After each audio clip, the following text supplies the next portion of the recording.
நேயர்கள் எல்லாருக்கும் வணக்கம். 2025 வருஷம் நவம்பர் மாசத்துக்கு உண்டான ராசி பலன் இதுதான் நம்ம இந்த வீடியோல பார்க்க போறோம். அதாவது விஸ்வாவசு வருடம் ஐப்பசி மாசம் 15ஆம் தேதி சனி பகவானுக்குரிய சனிக்கிழமையில ஏகாதசி திதியில இந்த நவம்பர் மாசம் அப்படிங்கிறது பிறகுது. இந்த நவம்பர் மாசத்துல பாத்தீங்கன்னா புத சுக்கிர யோகம் இருக்கு, புதாதித்ய யோகம் இருக்கு, குருமங்கல யோகம் இருக்கு. இப்படி அற்புதமான யோகங்கள் எல்லாம் இருக்கு. அப்படிங்கறதால வாழ்க்கையே அப்படியே தலைகீழா மாறும். நிறைய நன்மைகள் அப்படிங்கிறது இருக்கு. இந்த மாசத்துக்கு உண்டான கிரக நிலைகள் அப்படின்னு பாத்தீங்கன்னா சூரியன் நீசத்துல இருக்காரு துலா ராசியில. 17ஆம் தேதி விருச்சிக ராசிக்கு போய் சூரியன் பலமடைய போறாரு.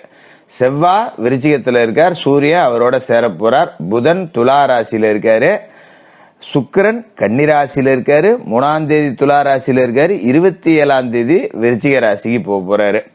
இப்ப இந்த விருச்சிக ராசியில செவ்வாயோட சுக்கிரன் சேர போறார். அப்படிங்கறதால ஒரு 4 ராசிக்காரர்களுக்கு பிருகுமங்கல யோகம் அப்படிங்கிற ஒரு அற்புதமான யோகமும் இருக்கு. குரு பகவான் கடகத்துல உச்சமடைஞ்சிருக்கார், சனி பகவான் மீன ராசியில, ராகு கும்பத்துல, கேது சிம்மத்துல. இதுதான் இந்த மாசத்துக்கு உண்டான கிரக நிலைகள். இந்த பிருகு மங்கள யோகம் அப்படிங்கிற ஒரு அற்புதமான யோகம் 4 ராசிக்காரர்களுக்கு இருக்கு. அது யார் யாருக்கு, உங்களோட ராசிக்கு இந்த மாசத்துல என்ன பலன்கள் கிடைக்க போகுது அப்படிங்கறத எல்லாத்தையுமே ரொம்ப தெளிவா பார்த்துருவோம். நேயர்கள் எல்லாரும் எல்லா வளமும் பெற்றிருக்க நவ கிரகங்களையும் பிரார்த்தனை பண்ணிக்கிட்டு வீடியோக்குள்ள போவோம். தனுசுராசி நேயர்களே, உங்களுக்கு இந்த நவம்பர் மாதம் எப்படி இருக்குன்னு பார்த்தோம்னா கொஞ்சம் கவனமாக இருக்கணும். என்ன ஜோசியரை எடுத்த உடனே பயமுறுத்துறீங்க, நாங்களே பாடு போட்டுக்கிட்டு இருக்கோம், ஏதாவது 4 வார்த்தை நல்லதாக சொல்லுவீங்கன்னு தான் நாங்களே ஜாதகம் எப்படி இருக்குன்னு ராசி பலன் கேட்க வரோம். எடுத்த உடனே பயமுறுத்துறீங்களே ஜோசியரை, நாங்கள் என்ன பண்ணுறது, இப்படியே பேசிக்கிட்டு தான் என்ன தான் பண்ணுறது அப்படிங்கிற மாதிரி தான் இருக்கும். ஏன்னா நம்ம நன்மைகள் அப்படிங்கிறது இருக்குது அப்படிங்கிறத கண்டிப்பாக சொல்லுவோம், என்னென்ன நன்மைகள் இருக்குது அப்படிங்கிறது. அதே நேரத்தில் என்ன கஷ்டம் இருக்குது அப்படிங்கிறத முதல்ல சொல்லிட்டா நீங்கள் கொஞ்சம் எச்சரிக்கையாக இருந்துக்கலாம். அதாவது செய்ய வேண்டிய விஷயங்களை நம்ம செய்கிறோம், செய்யாமல் போகிறோம், அது வேறு விஷயம். செய்யவே கூடாத விஷயங்களை செஞ்சிடவே கூடாது. ஏன்னா ஒரு தப்பு செஞ்சுட்டு ஒரு வருஷம் சங்கடப்பட்டுட்டு இருக்கக்கூடாது. அப்படிங்கிறதால தான் என்ன கெடுதல் அப்படிங்கிறத நாம் முதல்ல சொல்லிடுறது. அது என்ன கெடுதல் ஜோசியரன்னு நீங்கள் கேட்கலாம். ராசிநாதன் குரு பகவான் 8வது வீட்டில் போய் உச்சம் அடைஞ்சிட்டார். பொதுவாகவே ராசிநாதன் அஷ்டமத்துக்கு போகக்கூடாது, அஷ்டமத்தில் போய் உச்சத்தில் வேற இருக்காரு. இப்போ உச்சத்தில் ராசிநாதன் இருந்தால் நீங்கள் உச்சத்துக்கு போகலாம், ஆனால் அவர் அஷ்டமஸ்தானத்தில் உச்ச வீடாக இருக்குல்ல, அப்போ குரு உச்சம் அடைஞ்சால் தனுசு பிச்சை எடுக்கும் அப்படிங்கிறது தான் பழமொழி. அப்படி தான் இருக்குது நிலைமை. அதுக்காக என்ன ஜோசியரை பிச்சை எடுக்கிற நிலைமைக்கெல்லாம் ஒன்றும் போகல ஜோசியரை, அதெல்லாம் காசு போனாலாம் இருக்குது ஜோசியரை அப்படின்னு கேட்கலாம். அது பிச்சை எடுக்கிறது அப்படின்னா சாப்பாட்டுக்கு போய் நிற்கிறதுன்னு அர்த்தம் கிடையாது. நீங்கள் ஆலயத்தில் போய் வரிசையில் நின்று ஒருவேளை சாப்பாடு இன்னொரு கையால், அது பிரசாதம், அவர்கள் வேண்டுதலுக்காக போடுவாங்க. கிட்டத்தட்ட ஜோதிட ரீதியாக அதுவும் ஒரு விதமான யாசகம்தான். அப்போ நீங்கள் நிறைய ஆலயங்களுக்கு போங்க, கோயிலில் போய் அன்னதானம் வாங்கி சாப்பிடுங்க, கூச்சலாம் படாதீங்க, வரிசையில் நின்று வாங்கி சாப்பிடுங்க. இந்த அஷ்டமத்து குருவால் ஏற்படக்கூடிய தோஷம் அப்படிங்கிறது கழியும் அப்படிங்கிறது தான் முதல்ல சொல்லிக்கிறேன். எதனால் அப்படின்னா, குரு அஷ்டமத்துக்கு போனார் அப்படின்னா 5-10 காசு கூட பிறல்றது கஷ்டம், கோடீஸ்வரனாக இருப்பீங்க. ஆனால் திடீர்னு பார்த்தீங்கன்னா நமக்கு வர வேண்டிய பணம்லாம் வராது. ஒரு மாதம் சம்பளத்தை ஆளுங்களுக்கு நிறுத்துகிற மாதிரி இருக்கும். எப்பேற்பட்ட பெரிய பெரிய கம்பெனிலேயே கூடலாம் பார்த்தீங்கன்னா நிதி பிரச்சனையால் சம்பளத்தை லேட் பண்ணுவாங்க. அதுக்காக அந்த கம்பெனியில் காசு இல்லைன்னு அர்த்தமா, நேரமும் ஜூலமும் கொண்டு போய் அப்படி விடும். அப்படி தான் உங்களுக்கு இருக்குது. அப்படிங்கிறதால எந்த ஒரு வேலையும் இந்த இடத்துலேருந்து பணம் வரும் அப்படின்னு நம்பி ஆரம்பிக்காதீங்க. அந்த இடத்துலேருந்து வரலனாலும் பரவாயில்லன்னு இன்னும் 4 இடத்துல ரெடி பண்ணி வைக்கணும். காசை கையில் வச்சுக்கிட்டு தான் வேலை ஆரம்பிக்கணும். இல்லை பாதி வச்சுருக்கேன் வந்துடும் பார்த்துக்கலாம் அப்படிங்கிற மாதிரியான வேலைகளை செய்யாதீங்க.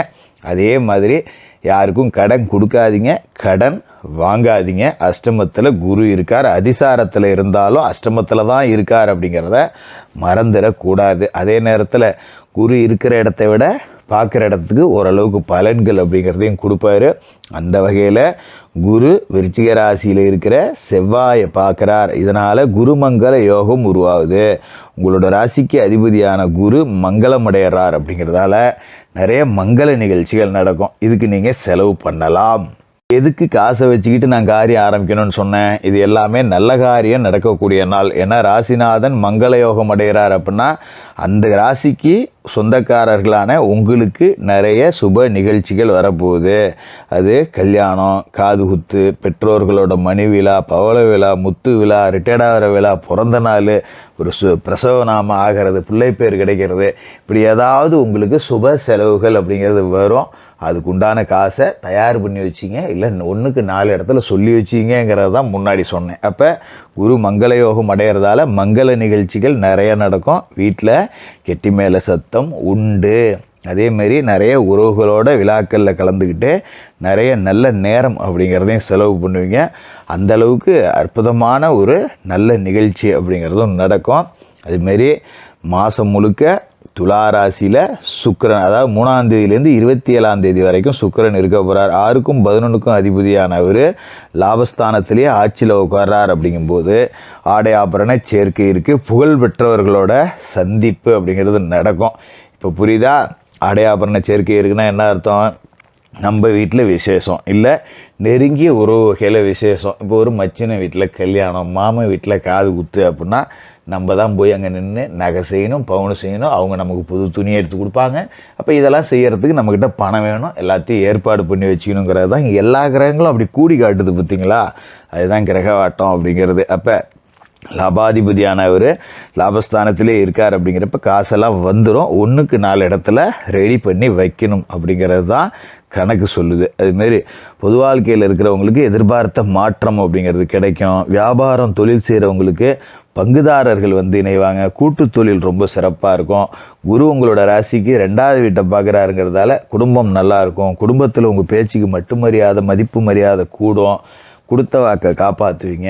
அதுமாரி குரு ராசிக்கு 4வது வீட்டில் இருக்கிற சனியை பார்த்துறாரு. அப்போ இந்த அர்த்தாஷ்டம சனியோட தாக்கம் அப்படிங்கிறது குறையும். இப்போ சனி 4ல் இருந்தாருன்னா தாயாருக்கு தொந்தரவு கொடுப்பாரு.